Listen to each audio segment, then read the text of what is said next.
রাসূল করিম সাল্লাল্লাহু আলাইহি সাল্লামের রাতভর নামাজ পড়া এ ব্যাপারে খুবই গুরুত্বপূর্ণ একটা হাদিস।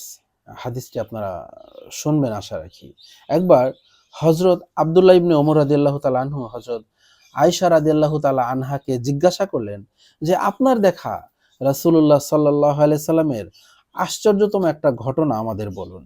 আয়েশা রাদিয়াল্লাহু তাআলা আনহা বললেন, রাসূল সাল্লাল্লাহু আলাইহি সাল্লামের কোন ব্যাপারটা আশ্চর্যজনক ছিল না বলো তো? তার প্রতিটা ব্যাপারই ছিল অনেক বেশি আশ্চর্যজনক। এরপর আয়েশা রাদিয়াল্লাহু তাআলা আনহা বললেন, আমরা রাসূলুল্লাহ সাল্লাল্লাহু আলাইহি সাল্লাম আল্লাহর রাসূল সাল্লাল্লাহু আলাইহি সাল্লাম একদিন রাতে আমার ঘরে আগমন করলেন। আমি তখন বিছানায় চলে গিয়েছি। মানে বিছানায় উনি অলরেডি শুয়ে আছেন বা যাই হোক, তিনি এসে আমার পাশে কিছুক্ষণ শুয়ে থাকলেন। তারপর বললেন, আমাকে অনুমতি দাও, এবার আমি আমার রবের ইবাদত করব।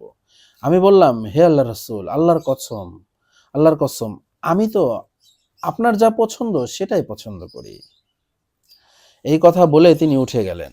ঘরের কোণে একটা মশক থেকে উনি অজু করলেন। খুব সুন্দর করে অজু করলেন। অবশ্য বেশি পানি ব্যবহার করেননি। এরপর মসজিদে গিয়ে নামাজে দাঁড়িয়ে গেলেন। নামাজে উনি কান্নাকাটি শুরু করলেন। আমার মনে হয়েছে কাঁদতে কাঁদতে তার দাড়ি ভিজে গিয়েছে। এরপর তিনি নামাজে তেলাওয়াত শুরু করলেন। তেলাওয়াতে উনি কাঁদতে লাগলেন।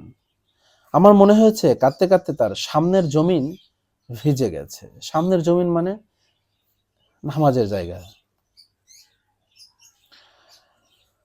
এরপর রুকুতে গেলেন। রুকুতেও এভাবেই কাঁদলেন। তারপর গেলেন সিজদায়। সেখানেও সেই একই কান্না।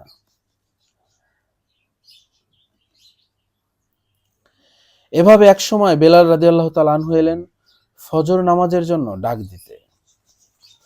তিনি যখন দেখলেন রাসূলুল্লাহ সাল্লাল্লাহু আলাইহি সাল্লাম এভাবে কাঁদছেন, তিনি জিজ্ঞাসা করলেন, হে আল্লাহর রাসূল সাল্লাল্লাহু আলাইহি সাল্লাম, আপনি এত কেন কান্নাকাটি করেন? আপনি তো মাসুম। আপনার তো সামনের পিছনের সমস্ত গুনাহ ক্ষমা করে দেওয়া হয়েছে আল্লাহ তাআলার পক্ষ থেকে।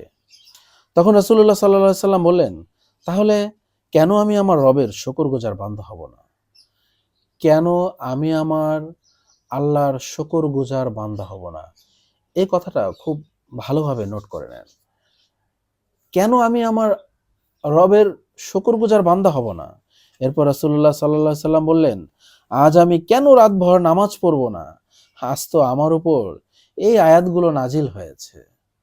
কি বললেন উনি? রাতভর আমি কেন নামাজ পড়ব না? আজ তো আমার উপর এই আয়াতগুলো নাজিল হয়েছে। কি আয়াত আমরা একটু শুনি। ইন্না ফি খালকিস সামাওয়াতি ওয়াল আরদি ওয়া ইখতিলাফিল লাইলি ওয়ান নাহারি লাআয়াতিল লিউলিল আলবাব। নিঃসন্দেহে আসমানসমূহ ও জমিনের সৃষ্টিতে এবং রাত দিনের আবর্তনে বহু নিদর্শন রয়েছে মুমিনদের জন্য। এই আয়াত আল্লাহ তাআলা বললেন। দেখেন, আল্লাহ তাআলা আসমান বানিয়েছেন, জমিন বানিয়েছেন। এখন আমরা দিনের মধ্যে আছি, দিন শেষ হবে, রাত আসবে। এগুলো কি এমনি এমনি হচ্ছে? এগুলো নিয়ে কিন্তু আল্লাহ তাআলা আমাদেরকে বলেছেন যে তোমরা এগুলো নিয়ে চিন্তা করো। তাহলে আমি কত বড় সেটা তুমি বুঝতে পারবা। তো রাসূলুল্লাহ সাল্লাল্লাহু আলাইহি সাল্লাম রাতে উনি এত দীর্ঘ নামাজ পড়তেন দাঁড়িয়ে দাঁড়িয়ে যে তার পা মোবারক ফুলে যেত।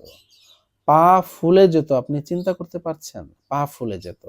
সাহাবায়ে কেরাম বললেন, আপনি এত কষ্ট করেন অথচ আপনার তো আগের পরে সব গুনাহ আল্লাহ তাআলা ক্ষমা করে দিচ্ছেন। রাসূলুল্লাহ সাল্লাল্লাহু আলাইহি সাল্লাম বলতেন যে আমি কি শুকরগুজার বান্দা হব না?